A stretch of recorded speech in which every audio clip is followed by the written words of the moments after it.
好，观众朋友好，还有听众朋友好，欢迎收看《早安中国》。我要多加一句，我们的这个电台的这个叫做什么编辑专门跟我说，光说观众朋友好是不对的。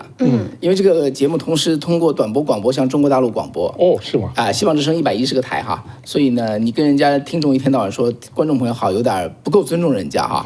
所以我们今天就要每次要记住了，观众朋友好。听众朋友好，大家好，欢迎来到早安中国啊，又一天的节目。正好呢，解释一下，希望之声在中国大陆这110个台什么频段，怎么收看，怎么收听？对，因为现在呢，美国之音也没有了，包括自由亚洲也打不进去了。是。那么到底怎么收听？如果你在网上又被你封锁，你又不能又翻墙，那么通过希望之声的电波，你可以收听到海外的这些资讯，怎么收听？对，趁这个机会我简单介绍一下啊，这个石山先生是对华广播的叫做什么来鼻祖了哈，不是鼻祖。叫做创始人哈，待会儿给我们点评一下。那是什么？就是做了很多年，谦虚。好，这样的，希望之声对中国大陆广播现在是将近120个电台。高杰说听哪个频率，这问题绝对是对的，对不对？哪个短波收听哪个频率呢？我跟大家说哪个频率哈，所有的频率。怎么解释？什么叫所有的频率？因为这110个台占住了短波收听频率的所有的空间。所以呢，因为你要听收音机，你这个时差你知道，你要多少个台可以听？一个不就行了吗？对不对？你就 roll the dial 哈，我说英文老师有观众朋友说我哈，就是说把那个就扭那个叫做频率，你扭到一个就待在那就可以了。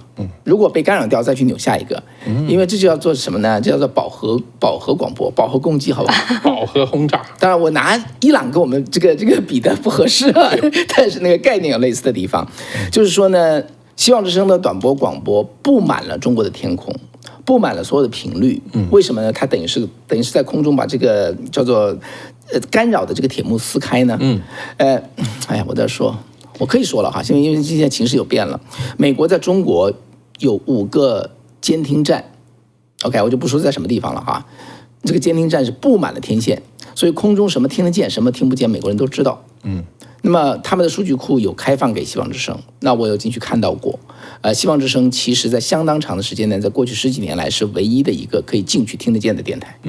对，因为其他的就盖掉了嘛，因为没有任何一家电台，包括这个石山服务的自由亚洲电台，对，都没有办法做出一个叫做饱和性的占满天空，因为它就只有10几个波段，对，然后就被对方针对性的一覆盖，你就听不到了。是这么个情形哈。所以呢，这里头呢，当然背后是非常辛苦哈。很多的故事可以讲，我觉得可以讲1个小时哈。未来的传奇，现在的秘密，因为不能多讲一多讲可能都涉及到人身安全的问题。但是呢，这种的努力已经持续了20多年了。中共这边封，那这边希望之声这边破，那我们也来了一个饱和攻击，饱和破网。对，是，所以也趁这个机会跟大家说一下，也谢谢高杰来问哈，这个很好的一个机会。所以呢，早安中国这个节目呢，也是通过希望之声的短波广播向中国大陆，同时哈，那么7点到8点半这个样子向中国大陆广播，因为这个节目就是为中国大陆的老百姓打造的。虽然我知道很多的海外朋友听嘛，对不对？因为讲的话题它也跟海外是有关系啊。何况我们对中国大陆的事情，我觉得很多人我出来这么久，我也很好奇，对不对？我就了解一下，对我们海外的华人都是有帮助的啊。所以这也是这个节目的 very reason 这个是它的原因哈。以前我在海外做广播，实际上还专门跟我建议说，中英文可以混，因为这是美国华语电台的特点。对，但是中国大陆听了就说你干嘛？你调英文吗？对，你卖弄英文吗？所以我要有个警惕这个弦。就我在出国前，我也有时候对这个很反感，有一些朋友啊，可能是尤其是美国的一些华人的孩子吧，回到中国去跟他聊天。他一句话里面一定有3、4个英文，你就觉得很不习惯，对吧？然后你就觉得你拽什么拽啊？你有什么了不起的？是不是啊？你以为我没有学过英文吗？我有个朋友说，你以为我不会讲英文吗？我 never forget classic struggle， 什么意思吗？千万不要忘记阶级斗争，我学过。其实下意识嘛，对不对？这种中英文混杂。好，那我们今天还是回到咱们今天几个重要的话题哈。首先第一个是什么嘞？第一个就是这个还是战争，以色列对伊朗的战争嘛。对，我刚刚看到进来之后才看到那个今天下午呢是英国、法国跟德国3国的外长去找到伊朗的外长去谈了3个小时，谈出来什么结果呢？啥也没谈出来，谈出来结果就继续谈。当然了，他这边提了4个要求哈。第一个要求就是说，要跟美国谈判，继续谈这个核计划的叫做什么的控制。对。第二呢，要收缩你的弹道导弹。那第三呢是不要扩散在这叫中东各地培养你的叫做外围的组织，你的 proxy 你的代理人。那么第四呢就是要让原子能国际原子能机构去核查你的东西。4个东西基本上我觉得目前这其实说了都没啥用嘛。但不管怎么说，我刚才看到川普被采访说怎么看待这个事情，川普说他们跟欧洲谈有什么用？你知道川普说话实在是全是大白话另外有些事儿呢不能说破，这一说破了就大家都很没面子，所以看破不说破，说破有罪过。这川普就总是犯这个罪过。我再加一个例子让我们大家进一步认识理解川普个性的例子。川普的情报总监，人家问他说：“哎，那个你的情报部门说伊朗没有搞核武器啊？”川普说：“谁说的？”他说：“加巴德你的情报总监说的，他说错了，当场就他说错了这句话，就2个小时之内就散到全世界。所以呢，川普就是有话就讲他没有直接蹦出个脏字就不错了，胡说八道，不行，说什么就已经不错。这川普的特点是这样的。他不是一个职业的搞政治的一个这么一个人专业的。你知道，专业搞政治的是这样的，他心里面想的东西，他说出来的时候，他有一系列的这个专用的一些词汇来表示的。这中共的，你看中共的文件或者中共的这个文章报纸的文章，它就是这样的。你要猜它背后是什么意思？其实各国的这个都差不多，搞政治的人都是这样的。政治八股、外交八股。对，比如说，如果换任何一个领导人，美国其他的搞政治领导人，别人问他说欧洲去谈什么，他肯定说只要谈判都是有益的，对不对？我们要进一步争取什么好的结果，他一定这样讲。这是传统的政治家一定要这么讲。但他心里面一定会想，他们谈有个屁用啊，他肯定这样讲的。但是川普是这样，他心里面的活动，他脑袋里面活动，他脱口他就出来了。这个是他的一个非常重要的一个特点。对，再举个例子这个记者说，你会不会这样让以色列现在要谈和谈嘛？对不对？那边说以色列不停，他就不谈不停手，他就不谈。他说你要不要让他们先停火？川普说人家打赢了，怎么叫人家停啊？这句话说得好，是不是很 make sense 但是非常的外交不正确，没错，非常的政治不正确，没错。但是呢，确实是，那你说这件事情要给川普这样的干活的话，手底下的人你要小心呐。对，要忍得挨他骂，对，不要当回事儿，对不对？对，这样说没错吧？对，这样的老板，这样的老板是存在的，对不对？没错。我们都知道，他骂人你就随他去好好把活给他干了就行了。那他把这个Powell也给骂得好惨哦。周3又把Powell骂一下，骂他6分钟。本来升国旗在那把他骂，他确实生气了，所以他不是给他好好干活。那么这个情报呢，确实是现在以色列给打成这个样子，然后呢，你到底有和没有？你这让美国很没有面子嘛，对吧？你这边情报部没有，你现在是让老板很没有面子这件事情，你怎么能把这个圆过来？所以也不怪川普去很火把这个巴加德给对给贬低了一下。现在是这个金属铀的浓缩它过了一个临界点，其实很快的。所以就是说，你像加巴德，像美国的情报部门。真正情报到了这个部长一级的这最少已经2-3个星期、几个月以前的事儿了。所以这个以色列人不一样，这个是我生死相关的也交关的一件情报，可能昨天发生，今天就到我台面。对于美国来讲，可能这个中间有一定的距离。所以况且，贾巴德是。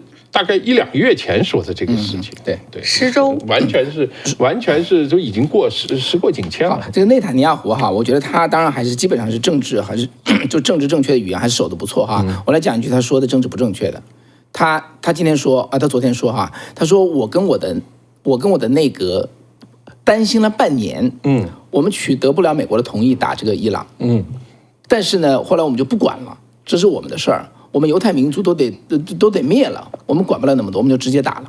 这就是他说的心里话当然了，你打了，川普根本就没挡他，对不对？对，还在说你要什么，需要什么吗？所以这是川普他跟这个前总统这个拜登的不同。拜登真的会去挡他的，对不对？你要怎么如何真挡他？川普绝对不挡。他虽然没有拱火，他也不挡他。所以这是川普的很有意思的事儿哈。对，那现在不一样啊。那我觉得现在我觉得我们今天要讨论的一个节点，大家都在看的节点，就是川普明确说，我要2个星期之后再做决定。我可能会打，我可能不会打。那么为什么要等2个星期？这是对啊，这什么情形？我觉得我们要不来探讨一下。大家都在看这件事儿，而且这2个星期到底能发生什么？咱们今天看的伊朗这边现在已经什么情况了？这个王储巴列维他又发表了一个最新的消息，说现在伊朗方面的军方、政府安全部队的成员都在跟他在联系，然后呢说他们已经背弃了伊斯兰政权，很快他们就会向伊朗人民展示这一点，这是一个最新的消息。然后呢，现在昨天我们看到星链，就伊朗是在2天前就已经它的网速降到了5%。然后呢，马斯克把星链打开了，直接进去。然后呢，现在就是等于说让伊朗人民能够有一个自由通信的窗口。那么这个呢也很有意思，因为伊朗这边呢，他们早就知道他们的这个所有的媒体。中央电视台嘛，伊朗的央视，所以他们也都在翻墙看这个事情。那么这些呢，也都是资讯呢，他只要在外边一讲，里边的人是可以看得到的。然后伊朗内部呢，我们这2天一直持续的看到，就是他的电视台被攻击，然后呢，攻击里边全部都是反神权的，这个剪头发呀、摘面罩啊，女孩子去在校园里边把头巾都摘掉了，大家使劲欢呼啊。所以呢，现在伊朗内部呢，确实是比较汹涌民意，但是呢，到底能够起到多大的作用，现在外界也都在紧紧的关注这一边。然后呢，在昨天以色列继续呢轰炸，那么不断的在轰炸了，又是几十个这个伊朗内部的导弹基地和它的炼油厂，还有它的核弹的这些设施。所以呢，现在呢以色列是没有停啊，不断的在进行轰炸。那这边呢，伊朗呢是。它的导弹能持续多久？这是大家也要去关注的。那么这2天呢，大家又看到多架的中共的飞机在往伊朗那边走，还有俄罗斯的飞机，所以大家也都在看，说这里边在这装的是什么？都这么秘密的，他不让全世界知道，那一定是武器了。那有没有核弹呢？大家都在猜测这件事情。是。所以那你说，川普为什么2周？昨天他还是跟班农见了一次。上次你还说他是极右翼，不是的，在关键的时刻，中午昨天跟班农吃饭了，吃完饭之后宣布的2周以后，2个星期。对，看，石山怎么看？我觉得这个很聪明啊，因为现在打你靠什么？美国要动手的话，一定是用空军。空军最大的威胁是来自于这个防空导弹。防空导弹不管是萨姆300、萨姆400，或者中国买的什么红旗，或者是什么雷达啊，各种各样的信息，就会在这2个星期之内全部暴露出来，对不对？而且和以色列在互相互攻嘛。这个打到一定程度，2个星期估计这个弹药已经用的差不多了，该暴露出来的也暴露出来了。你哪个地方还有秘密雷达，你还有什么移动的这个通信站、雷达站等等，它基本上全掌握了。所以2个星期以后再动呢，这个可以说风险最小。风险会极小。这个当然这个会这样，但是肯定很多人会骂他，说你这个是什么？不是说那个什么 chicken out tackle tackle 是 tackle 是叫什么？叫做墨西哥什么脆饼是吧？对，玉米饼，对，玉米饼夹一些吃的。现在这是一个流行词啊，我觉得很多人还是不知道，我就插进来说一下啊。对 ，tackle 就是 Trump always chicken out， 什么意思呢？翻成中文就说川普总是胆小鬼啊，总是变成熊样哈，就是等于先扬后抑先拍胸脯多厉害，接着就不干了，就这意思哈。贸易战也好啊，什么，包括这些例子吧，就是叫做 tackle 的意思，就这么说哈。chicken out 就有点像西部片，说2个人拿着枪面对面是吧？结果有一个人把枪一丢跑了，这 chicken out。这个就是这个就是说，川普每次都跟别人拍胸脯要怎么样了，结果真的要上场，他说他就跑了，我是一个生意人，我不跟你打仗。所以我们待会讲到后来，高姐你要做一个民调，有多少人认为川普是tackle型的，还是不是tackle型的？这次确实很有意思。他离开这个加拿大的7国峰会的时候呢，他还把马克龙骂了一顿。马克龙就说他回去呢要促进和谈，他说你就胡说，你总是胡说八道。然后呢，他说他老要出风头，他说对国际舞台上马克龙你老要出风头，天哪，对，太好玩了。对呀，他否定了吗？大家就在说，他说他要去做一件很大的一件事情，大家都说要打了，24小时之内可能就要出事儿了。结果那天砰又延了2周，那大家就会觉得你这就是个 taco 嘛，因为之前关税的事儿也是。那本来呢，就中国这边154，我哐跌下来了，然后说谈又停了，欧洲这边也是又谈又停了，到现在为止只有英国1个，所以呢，现在市场就觉得他不过是虚张声势，所以加上这一次他又延了2周，这个taco又开始火起来了，这就是今天川普啊，你说 always chicken 啊，他总给别人起外号，现在别人给他起了个外号，但是这件事情很有意思，那就是taco。他真的会胆小吗？那么对伊朗的这件事情，咱们一直在讨论这件事情，他会不会制止？我们看到了美国的民意86%，86%不允许伊朗拥有核武器。但是呢，60%的人说不要跟伊朗打仗，这是美国的民意，也很撕裂，怎么办？这怎么办？就是用钱买啊！专门的看能不能，我不知道这个怎么办啊？这个。伊朗这个问题，我想啊，美国这么多届总统，每一个总统都想解决伊朗的问题，有民主党的，有共和党的，有很 tough 的，有很软的，比如有去谈判的，有给钱的，像奥巴马，这干脆你我冻结的钱我都还给你了啊，我收买到，没有任何一种方法有效，是吧？这个软硬不吃，现在怎么办？现在就唯有。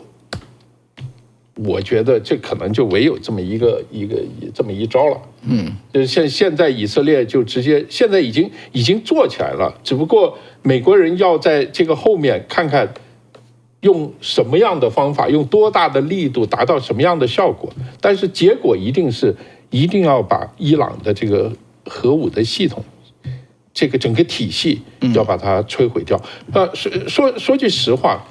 美国人很明显，他并不想去占领伊朗，他的地面部队肯定不会进伊朗，他只是用他的空军去要把怎么样施加各种压力，要把这个整个核武的系统把它抹掉，从伊朗抹掉。你要知道，伊朗的核武器一旦有的话，最大的威胁还不是美国，最大的威胁恐怕是俄罗斯和中国。为什么呢？因为所有的这些国家的分离势力都跟伊朗有关。俄罗斯南部也有很多伊斯兰的这个车臣呢。中国西部的很多这些人，新疆那边。对，你要知道这次这个叙利亚的反抗军打进去的时候啊，它有很多势力有土耳其支持，有突厥人支持，也有这个伊朗支持的。还有原来最早呢是巴基斯坦支持的这一批人，现在他们有一个成建制的部队打到那个这个叙利亚里面去了，他们现在在叙利亚是一个成建制的部队。这种部队如果又拿到核武器，就核扩散这个问题，一旦核武器给他们掌握了。这个后面其实是非常危险的。是，其实川普在跟伊朗谈判的时候啊，就他曾经就找普京去说了这个事情，普京就表示说他不会阻碍这个事情。对，我当时读出来的就是普京不喜欢这个伊朗真的发展出核武器来，他是邻居啊。对不对？那然后这个俄罗斯南部的一堆的这叫做伊斯兰国，不是伊斯兰国家，伊斯兰地区。对，只要手里拿1-2个核弹，拿3-4个核弹弄一弄的话，那普京怎么镇住？你知道中国也是啊，中国现在中国人学历史都是忘记了，这个大清帝国倒台的之前有2个最大的运动，第一个是太平天国，是第二个就是陕甘回乱。就是伊斯兰教的比较极端的一部分人在陕西、甘肃、宁夏、青海、新疆整个大混乱，就是捻匪是吧？当时捻军是吗？不是，就是回乱。OK， 所以就叫这个姓白正虎，也不是有人说他是这个白家的后代啊，等等啊，这个 anyway， 最后是左宗棠带了湘军。是自己抬着棺材说我因为他已经60多岁了，他说我这个不打算活着回来了，咱们就死在那儿，把棺材一起带着湘军进去，然后自筹资金，然后这个整个朝廷里面没有人支持他啊，只有这个慈禧一个人支持他，像李鸿章就说你那个就别打了，现在海防最重要，那个东西不重要了，说算了吧。他不干，那个左宗棠认为这个地方以后对中国太重要了，所以他带着湘军就进了这个陕西，然后从陕西一路打到新疆。那一波就是中国的回乱，死了非常多人啊！这个有的历史学家说大概有4000万人，有的说有2000多万人，就是在陕西的陕北和这个再往宝鸡那一带，据说是90%的汉人都杀光了。所以这个是那个是一件非常大的一件事情，是咸丰年间。所以对中国来讲也是，它的稳定是跟这个少数民族地区啊，尤其跟伊斯兰教的少数民族地区的这个稳定很有关系。所以那个很多时候，你知道中国政府一直跟美国说，你那个我们这很混乱，出了很多问题，这个我们一定要在新疆如何这个处理这样的事情。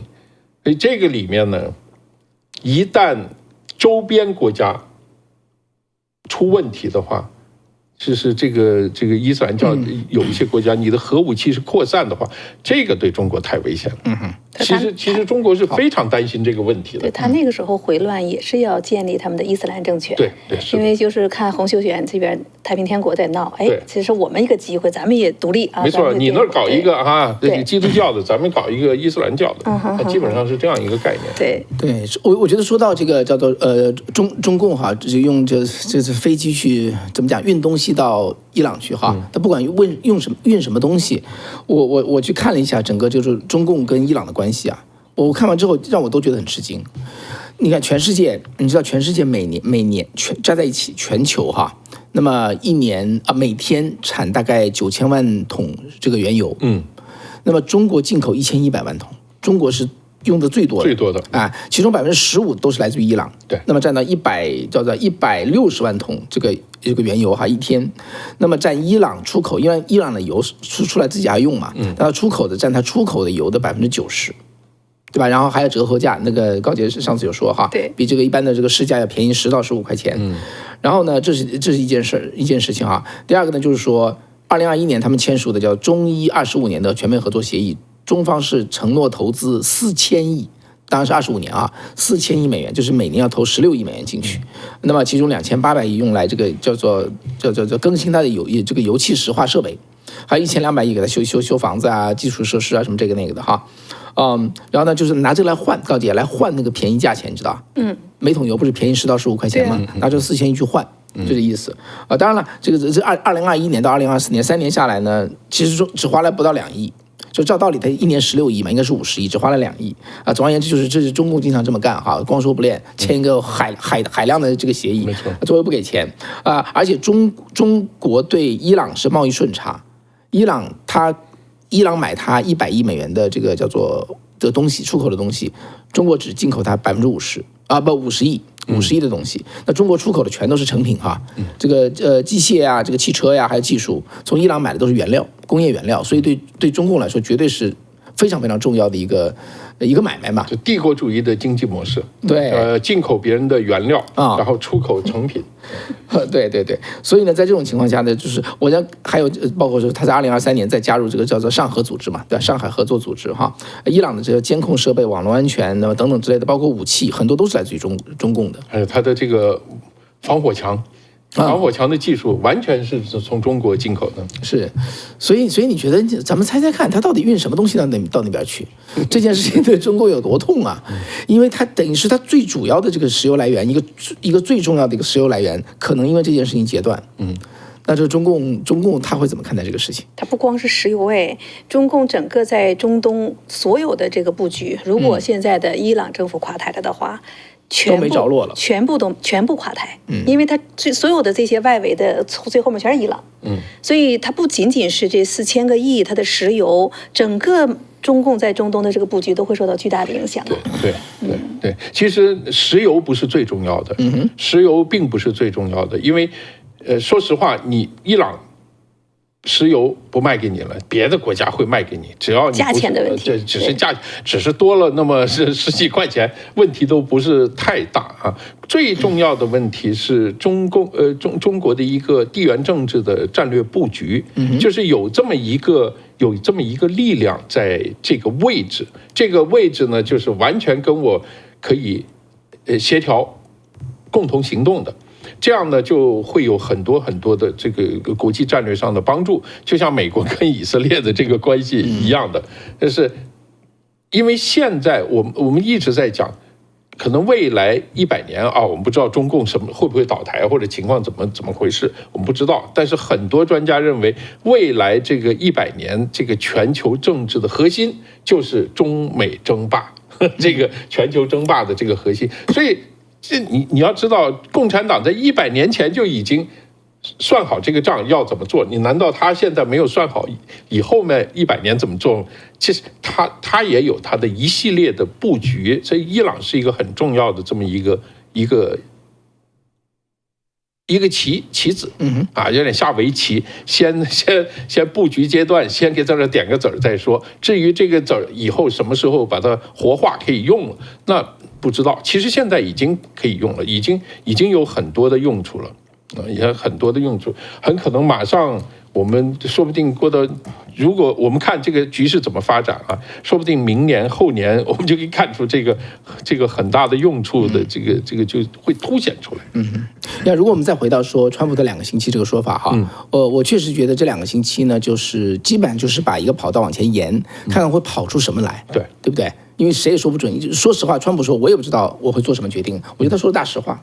他没有说是肚子里放一盘棋然后不说话的，对，他确实也得审时度势，对不对？对。但是这2个星期之内呢，我认为哈，首先以色列一定会把这2个星期用足，持续的削弱这个伊朗的各个方面的叫做工业能力啊，这个军事力量啊等等之类的，把削弱。同时呢，就看各方面有没有第2力量、第3力量长起来，包括美国的这巴列维的王储，他有没有可能真的集聚出一股力量来，最后能够跑回去？对吧？这也是要去看的。还有一个问题就是说，假如到最后巴列维第2势力、第3势力没有崛起，那么最后人家乖乖的说好，我全部收了啊。然后呢，伊朗这个政权活下来，活下来之后，他会不会再去死灰复燃 ？Over the course of time 啊，怎么说中文？又说英文了，对不起，死灰复燃，观众道歉。对，会不会死灰复燃？那么这是另外一个，就是我觉得这是一个存在的一个风险哈。至于说在这个中间，他把这个核材料再如何再藏到民间，再躲过这一劫，慢慢再挖回来，如何的，我觉得这都是大概率事件。你要问我的话，我认为是大概率事件。我也不知道川普会怎么看，但不管怎么说，那只是诸多可能性的一个可能性，对吧？还有别的可能性，就是真的能够。就是把它打垮了啊，别的势力起来了等等之类的。总而言之，就是一个全球不能说大竞猜啊，大家其实都不知道答案。对美国对川普来讲呢，当然是这样。上策就是他的政权内部发生一些分裂，然后我在协助这个某一些势力打击另一些势力，结果这个政权就整个这个国家啊发生了一个很大的转向。这个对美国来，这个对美国也好，对以色列来讲呢，都是这个最好的一种结果。我基本上不用花太多钱，不用死太多人，不用打太多的仗，这个事情就发生变化了。但这可能性有多大？这个不知道。而且现在只是刚刚开始，内部的很多势力现在开始分化，开始这个找各方去找人谈判，打电话或者派人怎么，现在都各自去谈。各自去，还有内部的势力，它也因为有不同的势力，它也要相互的融合，相互的试探啊，这个会出来一些什么事情，谁都不知道。所以我认为现在稍微等一下是最好的，最好的一个办法。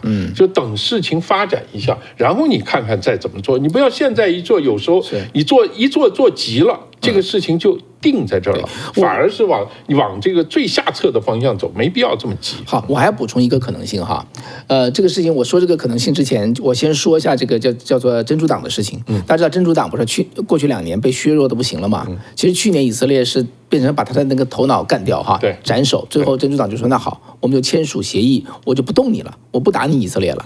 那么这次这个双方这个以色列跟伊朗干起来，真主党明确就是说我们不参与。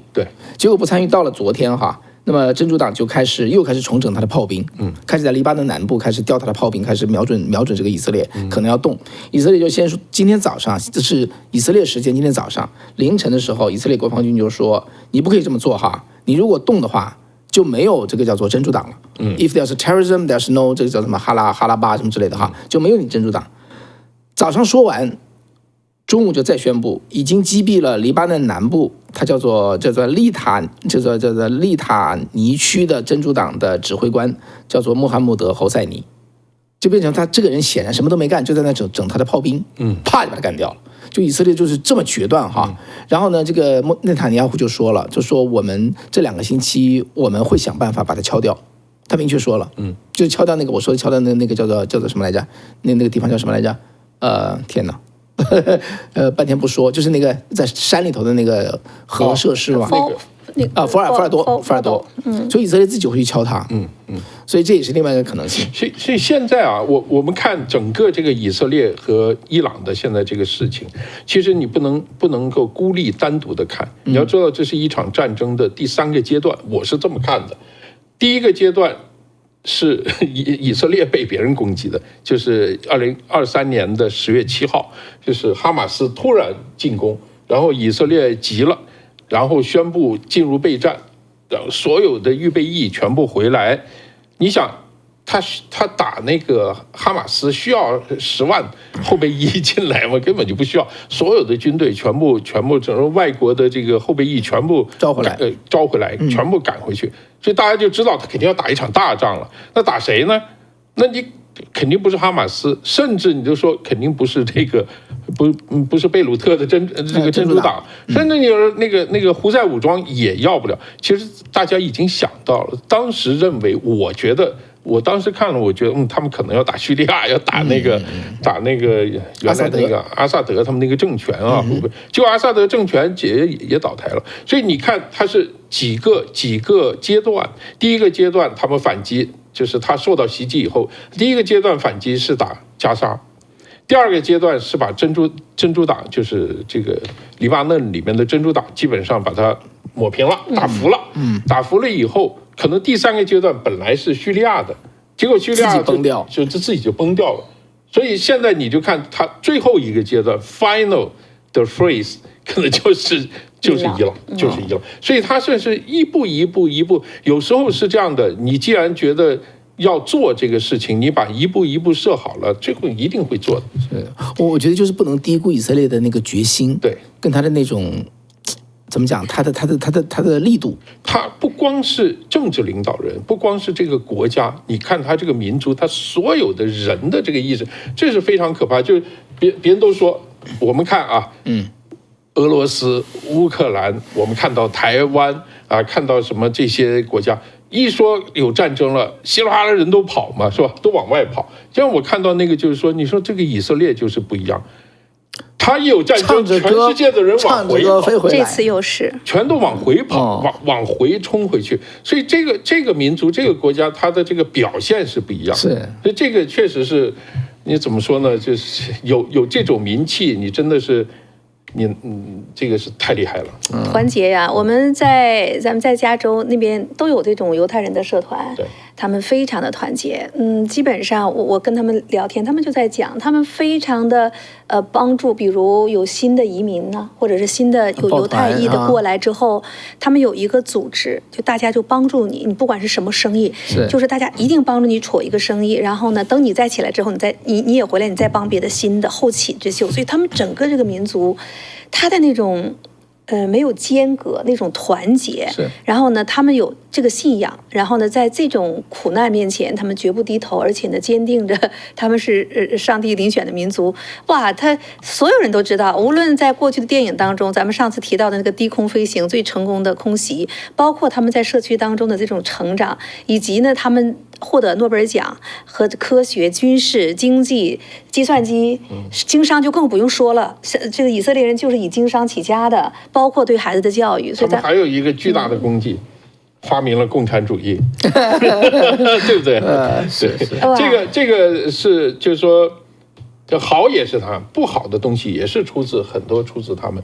这个犹太民族，对你知道我在伦敦的时候，这个在这个伦敦的很低层的社会混了啊，也不是叫混了，就是在这个地方生活过，这个认识很多。你知道这个伦敦的这个东区的这个底层，很多都是从中东移民过去的阿拉伯人、土耳其人，各种各样的这种人在里面，他们中间流传很多很多的有关犹太人的笑话。我第一次听到呢就是有一个人刚去，就是说买不起房子，说伦敦房子涨啦，这个太贵了，怎么办呢？你们怎么办？旁边有个人笑话，你可以改信基督的那个犹太教啊。哦，为什么？我说啊，我就问为什么？他说你去那边。他说：“你就说你是这个犹太血统，然后你又重新去学2年，然后考试通过以后，你就可以去了。”他说他给你贷款，基本上没有利息，帮助你做帮你买房是吧？就帮你买房，帮你开创你的企业。对，就是说你要知道他们那个社区是非常 close， 非常紧密，互相之间，尤其是。你刚从外国，比如说东欧过来的犹太人，或者别的国家移到英国的犹太人，有些地方是很穷的犹太人，刚刚过来的时候，很多人他那个社区对他帮助非常大的，有这个有资讯方面的，有这个就是生活方面的啊，也有这个生意方面的，这个帮助是非常大，但是。比如说，他有个幼儿园，我试过。那个时候，我想送小孩去幼儿园，我看到这个地方写个幼儿园，我就敲门进去了。我就问我说：“你这是不是幼儿园呢？”他说：“对不起，那是 Jewish 啊，就是这个是给对你这个对，但是你对别的民族可能就会有说，哎，你这个啊，是不是什么这个有点这个什么这种问题？但反正就是，但我讲另外一个例子哈，你知道在泰国有这种联合国难民署嘛？有些中国的叫做政治意见者呀，或者说逃避这个宗教迫害的人在泰国，然后呢，基本上你在那边得到身份批准之后，就要有一个接收国，对，接收国要有一个接收单位，就接待你一下。那么在San Jose啊，高姐在这个硅谷这个地方，接收的单位就是一个犹太的一个组织。他接收很多从中国大陆出来的人，给他照顾你的生活，当然是生活前几个月嘛，跟你接待干这个事情。当时我说，哇 ，Jewish you do this？ 对，那有中国的团体去接待吗？没有，就是犹太团体，在San Jose指定的联合国难民署就是犹太团体在那接待来自于泰国，你知道泰国跑来的犹太人，我想几乎是没有嘛，对吧？基本上都是中国人或者东南亚的人。对，所以呢，当时我也觉得，哇，这是我的感觉，哇 ，OK， 会 go so far 哈，这时候会那个哈，会。服务社区，服务公益，捐款，赞助各个公益项目，这就是犹太人在美国短200多年来。其实我跟你说，在大概这个1930年代，我查了哈，美国犹太人在美国的地位跟我们华人是一样的，没错，根本就是2等公民。去，人家是自己挣回来的，没错。他去就常春藤大学。也不收他们，给他们一个比例，很低的一个比例。犹太人对不对？对。然后这个华尔街，这个很有名的这个律师行，这些都是你是犹太人，你都进不去啊，就很多类似这样情况。就跟现在就是可能中国人或者别的民族碰到的情况差不多。他很聪明，可以上很好的大学，然后可以干很好的，但是别人你就感觉到有天花板，天花板就挡着你了。所以，但是犹太人确实是自己把它挣回来了。这个我觉得我觉得有一天咱们要专门来谈谈这个问题，对不对？对我们华人很有借鉴。你说到这儿，我就想起他这一次呢和伊朗之间的这个打来打去的，都涉及到一个民族和国家嘛。以色列说你要把我整死，所以呢。我必须要先发制人。我看到呢，其实大家讲到就是无解啊，他其实在这个宗教信仰上也叫无解。你别看他们都是亚伯拉罕和这个雅各的12个儿子，但是呢，他们信仰的先知是不一样的。那他们认为呢，这边是12个儿子的这一支儿，伊朗这边穆罕默德这边呢，他们认为是女婿和女儿女婿这一支儿。那么他们现在呢，这个伊朗这边在宗教当中呢，是认为只要有一个以色列人的最后一滴血流光之后呢，他们的先知就会回来。现在已经躲起来了，所以他们为了他们的先知回来，他要把以色列人彻底的干掉。所以这种事情呢，很多人就说：“哎，他现在看起来是一个国家的存亡，你去追到历史上，这已经你怎么解？没有办法解了，所以这是一个解不开的死结，一个上千年的那么个死结。别看呢，46年前伊朗那个时候亲美国，然后呢那一段时间伊朗也很富足，也很开放，也很自由。但是为什么那个王朝被推翻了？其实也有一个他宗教势力的不满。那个宗教势力的不满呢，直接导致了对那个政权的腐败呀等等，哪一个政权都有问题嘛，他就开始给他去搞。那这些呢，你就落到今天的伊朗，这个神权统治46年之后，也挺有意思的。其实我看现在的大家都在讨论，就是你两周，以色列和伊朗这边，他能不能支撑下去？打仗不仅是打武器啊，打仗最后是打一旦时间延长了的话，打财力，打的是钱呢。所以大家都在看。那今天呢，我看到《华尔街日报》呢就在报道，就是以色列这边呢，他们就在讲，他说快速战速决还 OK， 但如果呢你要是打到2周到1个月的话，这是另外一个 story。他每天的花费呢，至少是光是那个就4个亿。每天的花费是4亿美金呢，光是那个防卫那个铁穹啊，去防卫导弹这个一启动就是将近2个亿啊，因为它是成本非常的高，去拦这些导弹呐、拦这些火箭弹等等的，再加上其他的飞机呀、这个各种的这些弹药啊，包括那些房屋的损失，所以他们的央行行长就在讲了，如果要是打到2周到1个月的时候，这个钱他们都觉得。其实对以色列来讲也不那么容易。对，那伊朗这边就更不用说了。所以您光说打仗，现在目前是1天4个亿，那你在乌克兰和俄罗斯这边1天7个亿，这个俄罗斯这边1天9个多亿。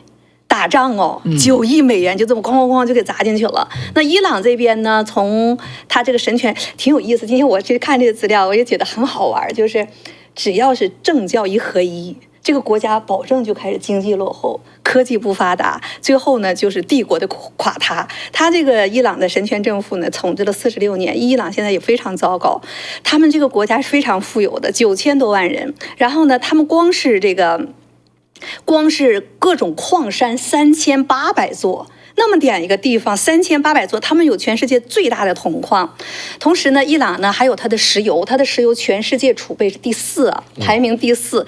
伊朗而且质量很好。对，它的质量又非常好，说水比油比水都便宜，是吧？它有这么一个说法，所以人家是偷偷卖石油。但是呢，经过这些年，特别是这个现在的这个什么哈梅内伊，他不相信那个国民军嘛，他不相信政府军，他自己建立一个他自己的这个共和国卫队。共和国卫队。然后呢，你为了笼络这个部队，他就把他的矿、他的这个银行、他的国有企业。房地产全交给这个国民，所以他的利益集团是严重绑定的。那么这种严重绑定呢，也导致了他整个的，我看看他这个革命卫队 GDP 占40%哦，他就一个国家的1半 GDP 都在他的亲卫队当中。你说这么大的一个利益集团在控制这个国家，然后呢，现在呢，他们整个的 GDP， 伊朗呢原来是亚洲最富的国家，现在都赶不上中国的贵州省。大概他现在整个全国的 GDP 也4000多个亿，就4000个亿，而以色列这边呢大概是5800、5600个亿。但是以色列才多少人呢？800万。对呀，它人均 GDP 以色列是非常强大的。那么对于伊朗来讲，它现在有那么多导弹吗？而且就在他们现在打仗之前，这个德黑兰它的首都隔1天一停电。因为他们太垄断了，太腐败了，然后呢也不发展经济，结果导致呢那个电网也不维修啊，什么都不好，然后呢就是矿也没法开工，现在人民生活水平极糟糕，通胀率380%多，失业率超过7%，所以然后收入也降低，说老百姓日子过得是非常的艰难，在伊朗。那么在这样的一个情况之下，他在打仗，他还要去打这个每天轰炸，他要打以色列吗？你有没有那么多导弹？你能不能制造出来？你这个钱能不能盯上去？他能撑多长时间？这都是很有意思的事情。但是如果撑到2周，甚至是超过2周的话，对以色列意味着什么？对伊朗意味着什么？所以对以色列来讲，速战速决。对美国这个2周也很有意思，这个时间点。那现在这个叫什么？叫国防部长黑克塞斯和万斯在以色列那边，包括今天的这个万斯嘛，他也都在讲，他就替川普讲这2周嘛。那呼声这么高，民意这么强，那我看班农就在讲，他说这不是软弱，你不要管我们川普总统叫他口，我们不是他口，他叫做强硬中的克制啊，他是这么去为川普去辩护的。所以问问我们的观众朋友们，你觉得川普真的就是deal 他口还是不是他口？对，是他口吗？还是玉米饼还不是玉米饼？对，他到底是他口？墨西哥玉米饼，还是呢？像这个班农特的辩护叫做强硬中的克制呢？那可以大家去选择一下哈，这都是大家在读这个国际政治过程当中蛮有意思的一件事情。所以我在看的时候，我就想，这是犹太教，人家也是。他没有政教合一，对吧？他也是信神的，你这边也信神的，然后你政教合一，跟那个古罗马帝国跟那个塔利班差不多，你只要政教一合一，怎么就搞成这个样子？今天我在看这个去年那个诺贝尔经济学奖不是那本书吗？就是那个叫 Why Nation Fail，就是为什么国家会失败。它里面基本上就谈得很清楚，如果是一个榨取性的制度，它一定会失败。就是说，他有一少部分人垄断资源、垄断权力，然后榨取全国人民。只要你有这么一个集团，你像这个共和国卫队的集团，或者是在中国有这么一个权贵的集团，它是叫做共产党啊，全心全意为人民这个服务的这么一个号称的这么一个政党，他把所有东西垄断起来之后，这种制度一定失败。这种制度，它一定，所以以色列虽然是那个，但是它是一个开放型的一个社会，就是说你知道，以色列不光是犹太人，它也有阿拉伯人，它有这个国民有很多阿拉伯人，你可以入籍啊，以色列的，对，他的那个公民权利、做生意什么都是一样的。所以它是在内部，它是一个开放的系统，这个呢就不一样了，完全不一样。所以我估计这个做下去啊，拖得越长，这种专制体系它的垮起来就越快，是吧？对。所以现在川普给了2周时间，那也有的人说呢，川普这是个烟雾弹，搞不好他下面已经做好动作了。那之前就在部署是肯定已经部署好，对，和那个航母啊和这个。远程的轰炸机全都部署好，在哪个天空上面已经部署好了，这个加油机什么都已经到位了，只是没有最后决定要怎么做。这个部队是已经全部署好了，而且目标什么这个我估计坐标全部都输进去了。到时候只要一个按钮，啪哧一下全部都出去。只是现在这2个星期值不值得等？我认为是值得等。应该等一下，所以问问我们的观众朋友们哈，那现在呢，川普这个延长2周，一下子呢有各种各样的说法，笑话他的起外号的，包括台湾方面直接就说看了吧，他又不管以色列的吗？在以色列昨天流传一个笑话，你们看到没有？一个男生一个女生。在岩石上跳叫什么？跳到下面哈。以色列和一个美国，那个男的是美国，对，女生是以色列，对，没错，一起跳哈，准备好一跳，嘣，女生跳下去，男生爬上面，对，然后他又爬上来说怎么回事？5 minutes later， 就是5分钟之后，那女生爬出来怎么了？他说没事，我们这次来，他说真的跳，又跳，还是不跳，又是女生跳下去了。那第3次嘛，第3次再爬上来说，他说这次这样，我就是腿有点软哈，你推我一下，这次一定跳。女生就站在背后推他哈，1、2、3，一推他就一闪，自己跳下去，女生又把自己推下去了。然后女生每次从海里爬上去的时候都气喘吁吁的问怎么了，非常真诚的，一点都不怀疑的去问。昨天大家就在讽刺嘛，大家想想看，900万以色列人有800万人在笑话美国总统，但他们笑话的对吗？对不对？这是我们刚才做的民调嘛，对不对？如果你认为这个川普是玉米饼的话，那就打个1，好不好？如果不觉得打个2。当然，我觉得现在有个民调哈，但你不用打，我是说给这个事后看节目的朋友说的哈。对，这是这个。那我觉得我们往下讲下面个话题好不好？这次哈，你看啊，我其实查了一下，这次在中东集聚了4艘航母，这个叫做什么航母群？4个航母群啊，一个是卡尔文森啊，一个是杜鲁门。还有一个是尼米兹正在往那边走，又在往那边走的是福特。我其实查了一下，在过去几十年我都没有查到4个航母群聚在一起，对，没有过的。所以我觉得川普是玩真的这次哈，整个的军力集中在一起。那现在就是问题说这么去做的话，那别的地方会不会有空虚？因为美国总共就11个嘛，就是变成叫11辆警车，全世界到处跑，结果4辆警车全跑一地儿去了哈。那别的地方会不会空虚？那空虚的地方会不会包括台海？这是咱们的问题嘛？对不对？因为我看到哈，其实，在最近这个2个山东号跟这个辽宁号哈，2个同时在一个地方军演，也是起码在早些时候我不知道，我看这个样子也是中共从来没有过的。当然以前有一个叫做双舰航行，对，但是演习是从来没有过的，也是2个中共的航母舰队，那么同时在一起这个演习在菲律宾海做这个演习，所以呢，会不会对就是说中国现在面临什么哈？那么中共看着美国在忙另外一个地方的时候，是不是一个可乘之机？是不是可以趁虚而入的时候？对。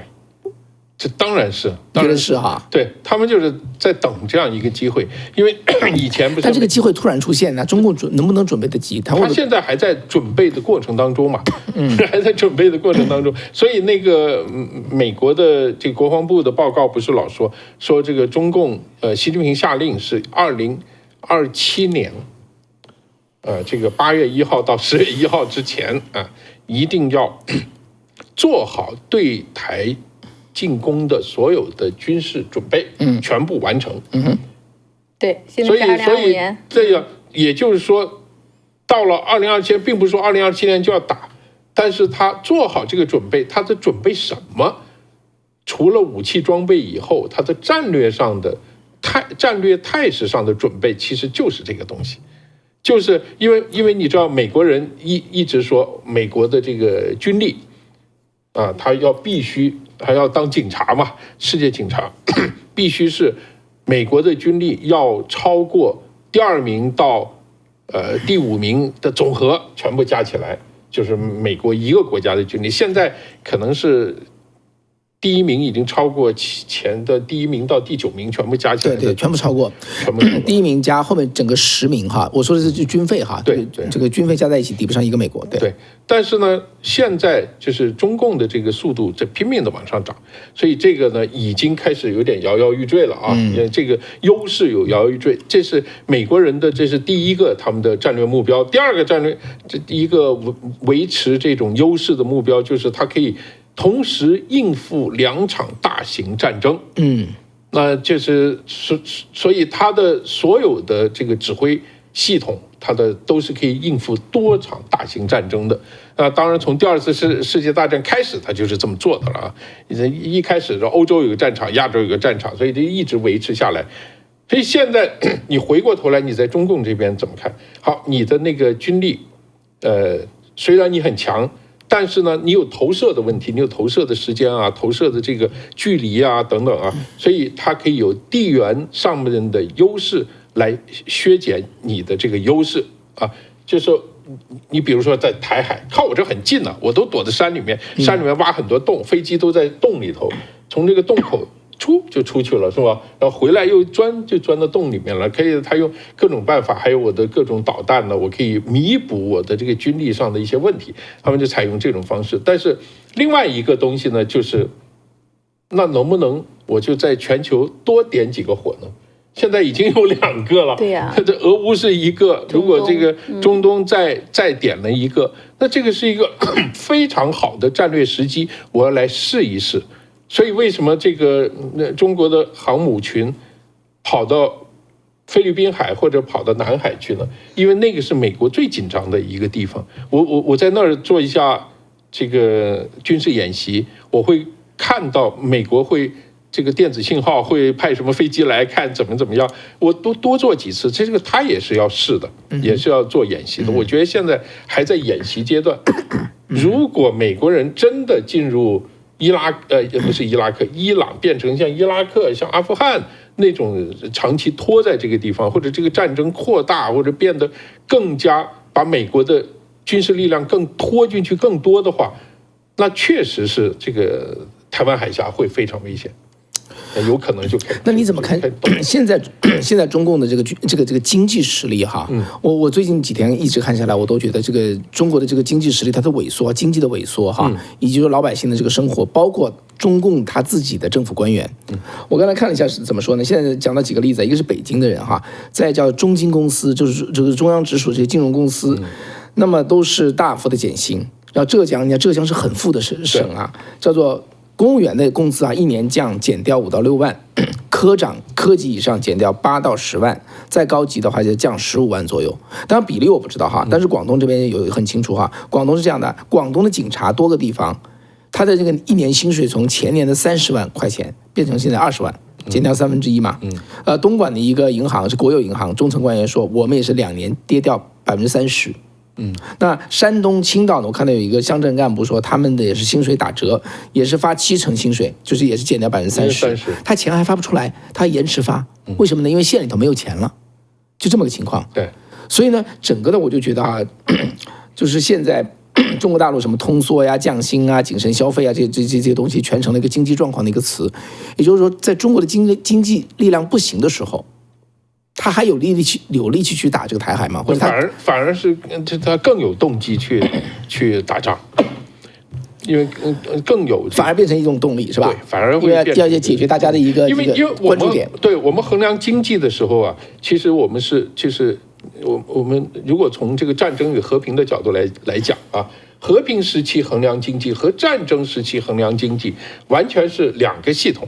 完全是2个东西，也就是说，和平时期的经济，我们可能就像你考虑的，这个资金流动怎么样啊？这个财政如何啊？然后我们这个每个人工资，然后对外贸易做生意啊，我们要考虑这个衡量的因素。和战争时期你衡量的因素，这个就完全不一样。战争时期就更接近什么呢？更像计划经济的这个体系。因为我所有东西都要把它计划进去啊，所有的我的物资。我所有的这个人员啊，所有的这种交通运输，甚至包括这个所有的燃料这些，我都要把它计划起来。所以它的那个决定它的战时经济的关键是它的制造能力，而决定和平时期的经济是你的盈利能力，你企业能不能赚钱。这个是你能不能盈利，但到了战争时候，这个盈不盈利不重要了啊！我就能造100个炮弹，我每个亏没关系，亏了我们10年以后再算，我先打赢了再说，先借国债再说。对，先弄了再说。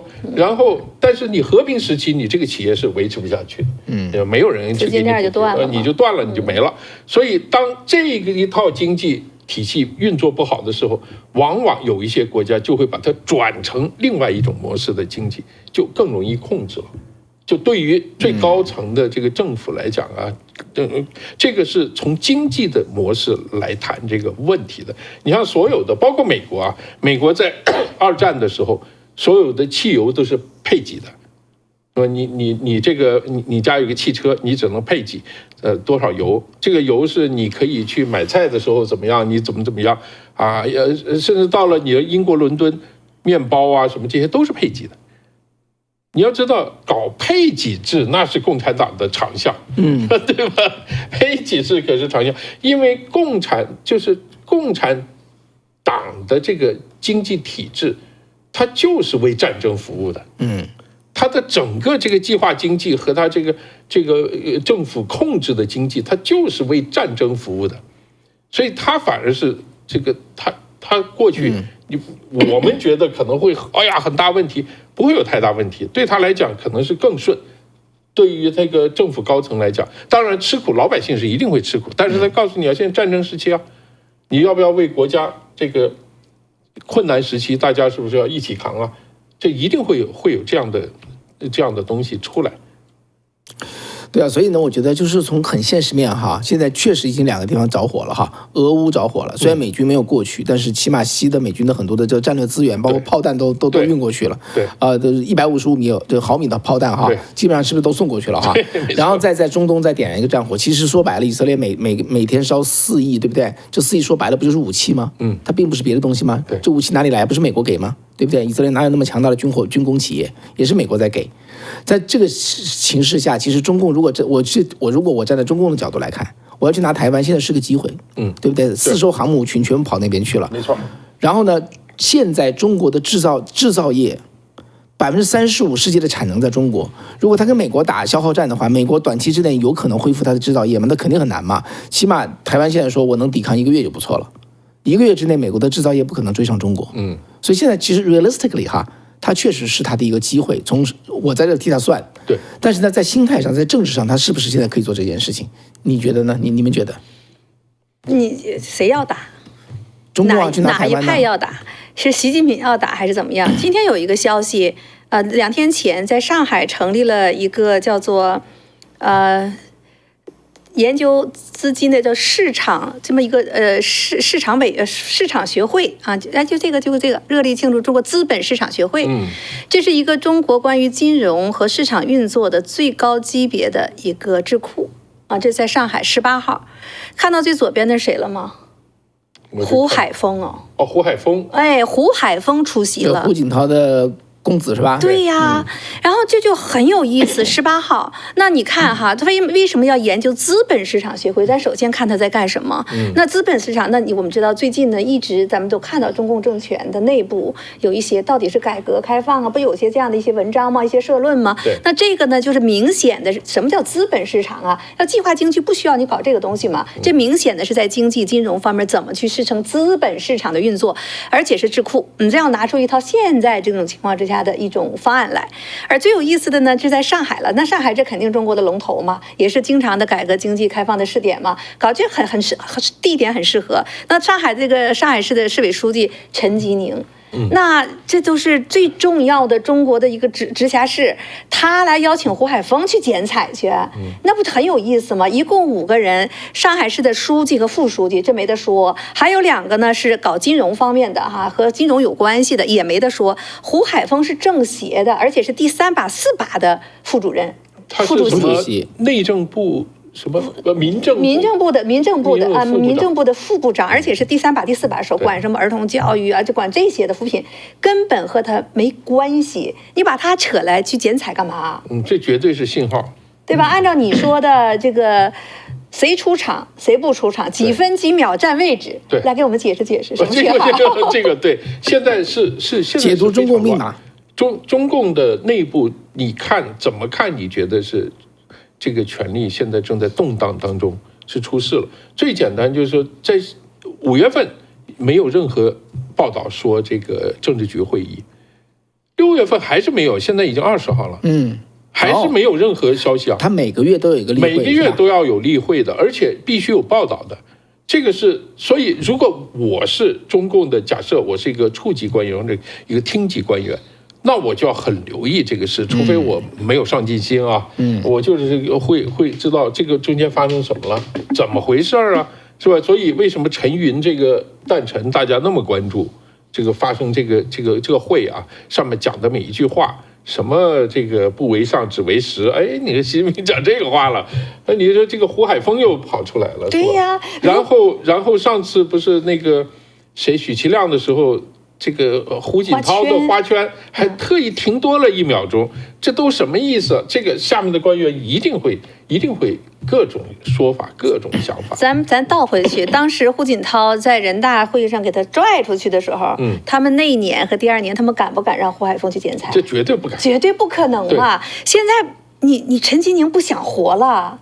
那你在干嘛？你在站队吗？所以你在表态吗？所以就基本上等于是告诉你，这个信号太明显了吧？没错，就是说北京一定出事了。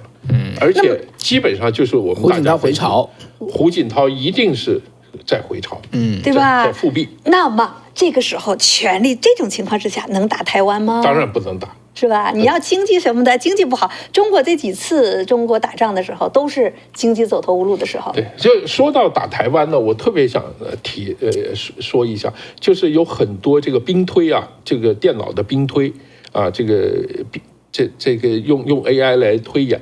然后有一些这个美国的一些民间机构啊，推了以后说啊，这个中国打赢了，推了15次啊，美国只打赢2次，其他都是中国打赢了，然后特别高兴。中国人说，你看我们可以打了，这个要我老百姓这么说也就罢了，是吧？如果是中国军方也这么去想的话，那肯定会有很大很大的问题。因为在美国的兵棋推演啊，他的部队推演，他把所有可变的因素都设定对对方有利。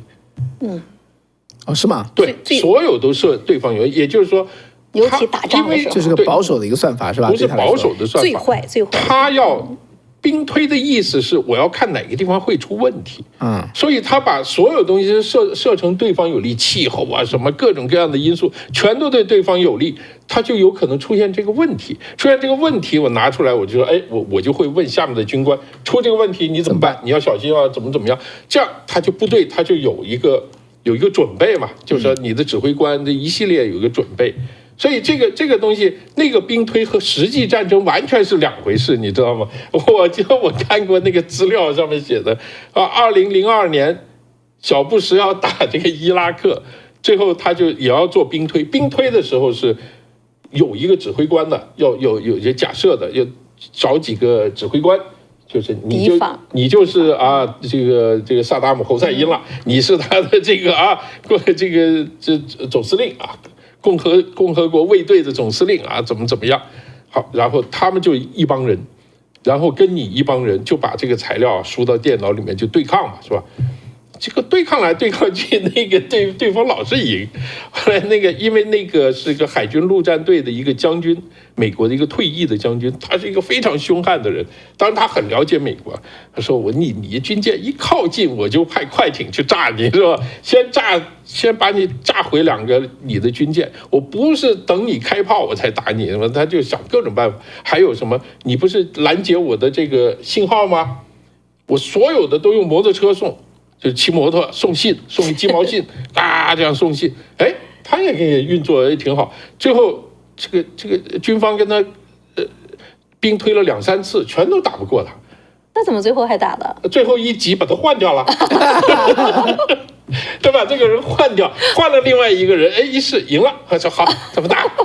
就当然，真正战争的时候，就没有任何这个东西出现。但是这个就是这个。真实的战争游戏的一种玩法，所以你在当中国人看到的这个美国的这些智库的兵推的时候，他就第一，他不是国防部，不是军事单位的兵推；第二，他也是用同样的方法，他是站在美国的角度来推演这个战争的模式，所以你根据这个来说。那个是非常可笑的一件事啊！这个当然是这个要特别小心，要用这个东西来做决策，那你就完蛋了。好吧，所以看起来你看哈，从军事力量的对比，从供应链哈，从这个叫做什么来着？叫做 manufacture， 这是中文叫什么来着？制造业就是钢铁啊、军火，对不对？铝啊这些东西。对。那现在美国真的搞不过中共。对。现在看起来呢，就是说在政治上，中共自己搞不定自己，所以在这个意义上，台湾其实是可以，我认为哈，台湾现在没有面临这种马上临到头的威胁，就是因为中共自己可能处一个不稳定状态之中，对不对？但是最近呢这几场仗哈，你看俄罗斯，你看这个伊朗，包括呢哈马斯，包括真主党，你不动手之前，大家吹的都挺猛，但是你一动手的时候，你发现独裁政权没那么狂，你一看，你看这个伊朗军事实力在全世界排第5、第6啊，反正也是，对啊，很靠前的，很靠前的。结果你不经打，你还美国没动，现在就以色列就把你干的这个样子的了，你这个伊朗能不能拖到这2周？这还是一个巨大的问号呢，对吧？那你俄罗斯是第2强军事大国吗？不好吹。现在你打了几年了，你乌克兰就打不过，你拖到这个样子。那从这个仗，你中国吹，所以很多人就说你别打，一打就死。所以你现在这么吹，这么弄，还不知道怎么回事呢？你那些东西，你那么多腐败，他那个潜艇不是有一个沉了吗？还都捂着盖着都不去说，所以你这东西你不做你是不知道的。那苏联那些东西拖出来之后，居然都不好使，都二战时候的武器了，都拖出来了。你中共到底怎么回事啊？所以我觉得这些东西虚张声势可以，大家就比，但是你真亮出来的时候，美国可是实打实凿的。我也不觉得美国真的就是制造业就不行，大家还是低估了美国的。比如说这个那谁，咱们那个叫什么，就是那个呼吸机的时候，那但是全都靠中国。其实后来就在3号赛一个企业嘛，马上说做就做，对，马上人家马上就开始做，就给你制作出来。美国人他有这个基础，还是目前还有这批基础。二战那批人。往下那些年轻人还没有死绝，所以我觉得我还是觉得没那么美国人是有啥毛病都放到天底下吵吵，自己那点事儿全都自己吵出来的，所有的丑事都放大的讨论，对吧？所以你中国那边你什么你也看不到，什么都好的不得了。那伊朗吹得多厉害呀！这一次打成这个样子，大家都觉得这是不是24小时之内就完蛋了？现在呢也有的说哇，你看伊朗顶住了，以为一打就完呢，现在他顶住了，其实不是顶住了，我觉得接下来看吧，这2周会出现很多。不顶住，别人没有地面部队，没有，就是炸导弹嘛。炸导弹你有什么顶不住的呢？是你今天早上我们不是看了那个报道吗？就是说本来以为这个以色列一面倒，结果呢，伊朗的导弹还能打到以色列的这个首都的居民区，这很正常啊。他打了450枚导弹。落下去170个叫无人机，他最后他那个铁穹的穿透力是挡住率是92%，就有8%进去了嘛。你又专门朝着人家居民区去打，你打到某个房子上很正常啊。对，什么都说明不了，它就是一面倒。对，所以我觉得现在包括我们的观众朋友、我们听众朋友哈，那有的在中国大陆出来的，你会觉得好像双方打个平手，起码在我这边看来哈，或者我们这边看来，完全不是平手，完全是压着打，完全取得制空权。对，取得制空权什么概念？就是叫上帝视角，对不对？我在上面往下看，我爱砸谁砸谁，就是这么一个态势。所以呢，这个有点像这个伊朗还没有打死，躲在战壕里不露头，就拼命往外扔石头。哎，我扔到1000个石头，有一个砸到对方脚趾了，我这个是平手。这个东西就说不过去。对方是你露头就打，是吧？就是他知道你在哪儿。但是我看那个报道，我真是觉得一个感叹啊，就是说，其实谁有怎么讲，谁有媒体。对不起，谁有宣传机构，谁就决定胜负是什么，他就把解释成那个样子，老百姓又不知道，没错，那就变成这样子。所以就一定要兼听则明嘛，对不对？所以我看这个班农就在分析嘛，他就为川普这2周的延续呢，他说这是一个非常智慧、非常聪明的一个做法，不要把美国太多的卷入进去。以色列挑起的这件事情，你们把它干好，然后他就直接跟以色列说：“你们不是说吗？你不是说你们能够？”那个凭你自己的力量就把它搞定吗？赶快做，你要赶快做这件事情。他说美国人不能介入这件事情，会造成美国巨大的这个分裂。所以2周的时间，我们这叫强制中的克制。那基本上我觉得，不管是班农，包括呢大家对川普的解读，不管别人怎么笑话川普是他口，但是呢美国人的民意加上川普的本意，他绝不让伊朗有核武器，这一点是毋庸置疑的，只是一个手段、方式和方法的问题，时间的问题，就我们不存在原则上的东西。这个东西，是吧？你要知道犹太人，你要知道以色列人是非常有想象力的。你们都觉得那个很深炸不了，说不定他派一个特种兵过去，挖个洞把它炸了，这个都很难说的。你知道当时这个他们去非洲抢那个被绑架的人质的时候。就是明目张胆的派了一架民航机下去，然后部队突然出来了，就冲出来了，把那飞机抢了就跑。对，非常有创意的一个国家。对呀，那个纳塔尼亚胡，我觉得他有一段话说的很有意思。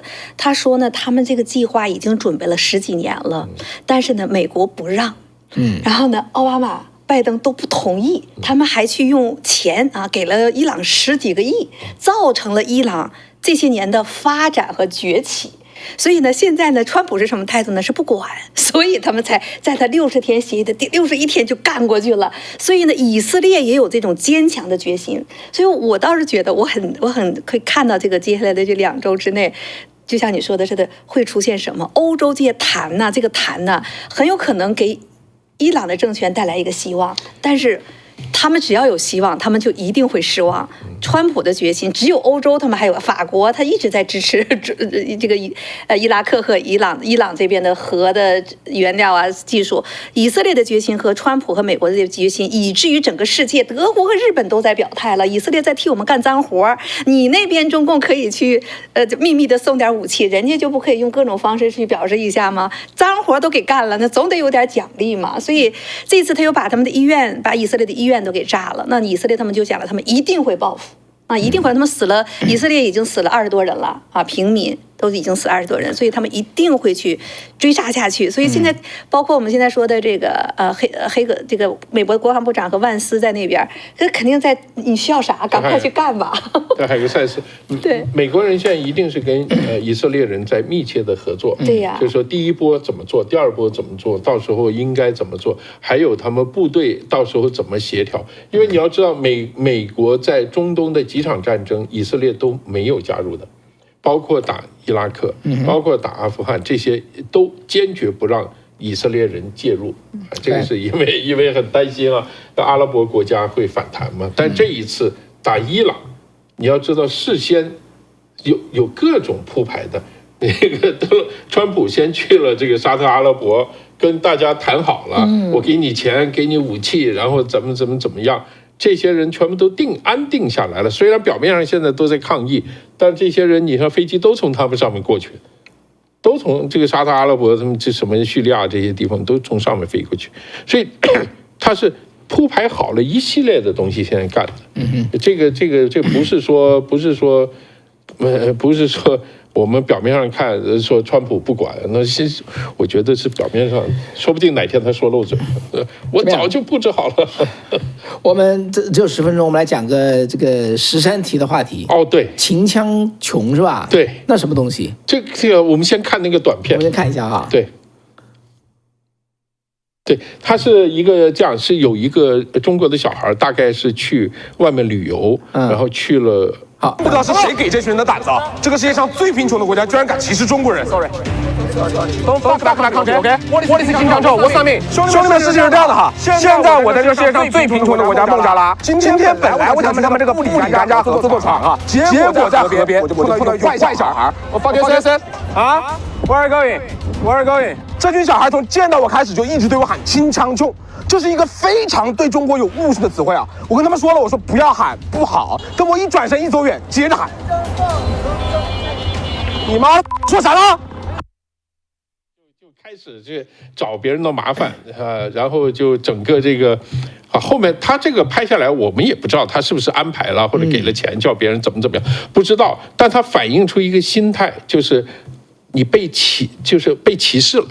我们首先讲什么是秦腔琼。对啊，什么东西啊？秦腔琼其实是欧美人觉得中国人在讲英文的那个调子，就是那种当当当当这种的，秦腔冲冲冲，就是这样的一个，这是广东人、南方人啊，广东人、福建人在讲话的时候一种感觉，就是他有包括越南人，我们也知道巴那东那这种感觉的，就是。他在讲话讲英文的时候也带这样的腔调，所以他们觉得好玩。他们说就是这样说中国人一讲话就是听江庸庸庸就这样，结果就变成了就是去形容中国人就是讲话。这个就你说他有歧视，他也有也确实有，但是这个社会就是这样的。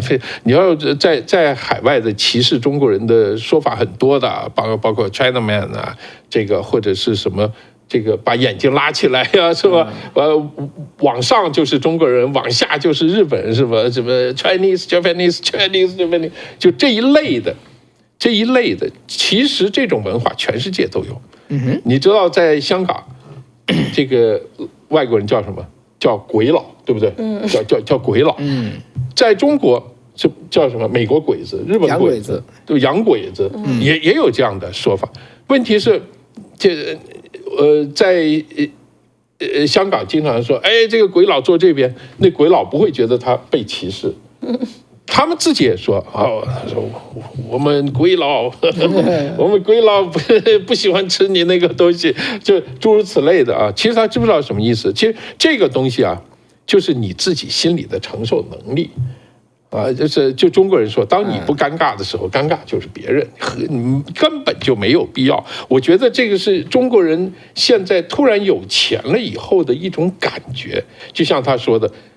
全世界最穷的国家居然敢歧视我们啊！就像那阿 Q 似的，你说你赵太爷这个打我一巴掌也就算了啊，你这个小赖痢头，你吴妈我跟你睡觉你都不愿意，还歧视我，你这算什么？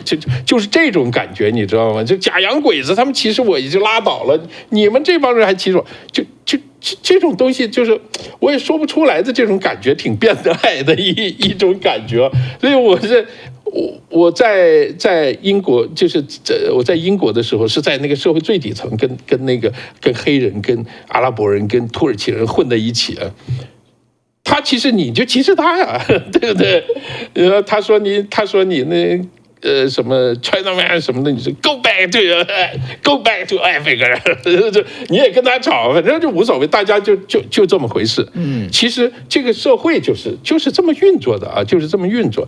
但是我只是觉得这个清腔冲啊，现在成了好像中国人觉得一个非常厉害的一个侮辱，一个被歧视。其实包括欧洲人歧视美国人，英国人歧视法国人。德国人其实就是看不起英国人，英国人就法国人看不起英国，这个全世界都有各种有关各个国家的笑话故事，一大堆的，你随便讲那个你到任何一个国家都听到。这个中国人歧视的也是一大堆，不要太 take serious， 因为你在意，所以别人就特别愿意讲，真的是这样的。我就觉得，我以前啊，90年代的时候，你要是中国有一本书很有名，中国可以说不，这个是中国民族主义民间的民族主义的第一本书。看那本书的时候，我就觉得哇，这个里面，我觉得不舒服，有一个情节就非常不舒服。这个作者他说啊，我在南京的某一个大学，或者南京大学还是哪个大学，这个舞会上跟一个日本女孩跳舞。在跳舞的时候，我就问他说：“你知不知道南京大屠杀？”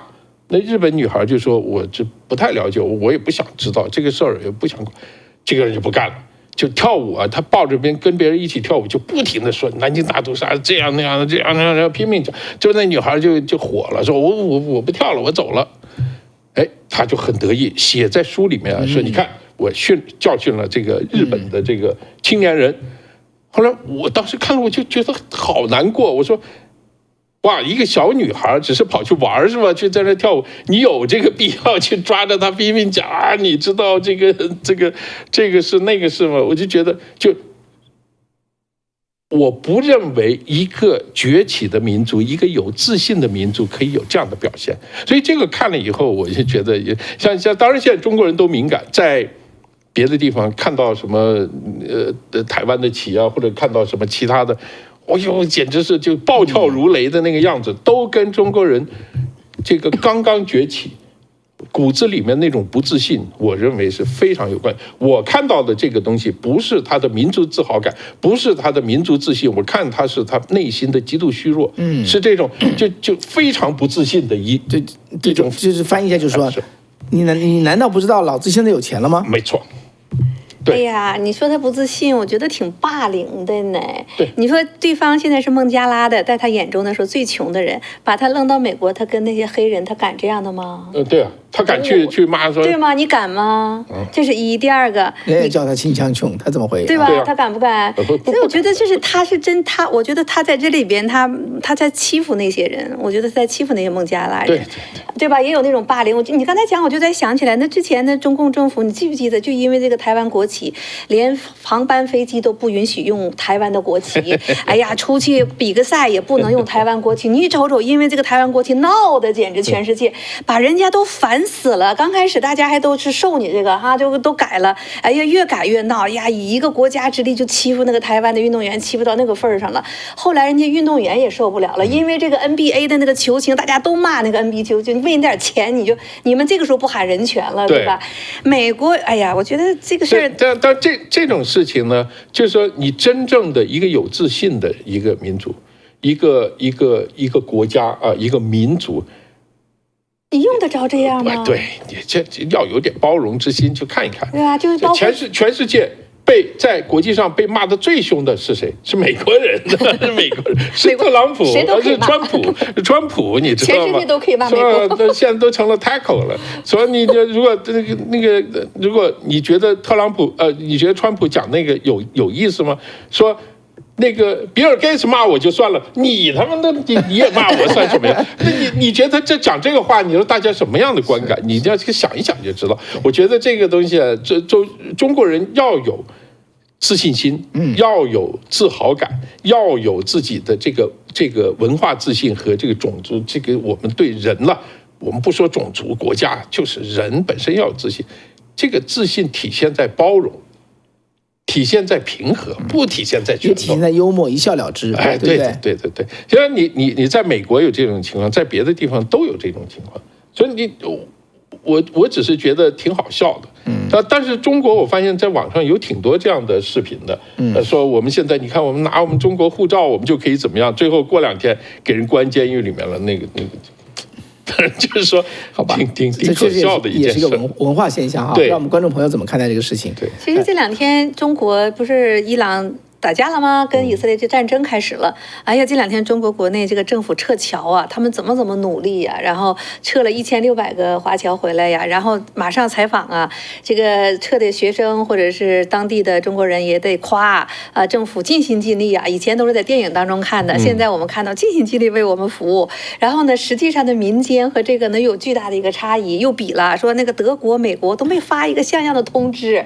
所以就这2天也是，哎呀，在国内也是。就是从这个政府的那个宣传口上面开始的大肆的炒作，我厉害了，我的国。其实呢，好多就给扔到半道，还不给你接回国，扔到半道一个地方，自己旅费都自己扔到开罗，一般都是对。然后呢，人家他主要怕你没看过金字塔，叫你顺便去玩一下，对吧？就那种吹啊。然后美国这边其实早就开始撤了嘛，而且飞机去人直接就拉回来了。人家美国我们看不着一个媒体，只是说还撤回来了，没有人去说美国伟大美国这么了不起。你看我们家撤的没有，真的没有。相反，美国那个这个叫什么了？就是那个。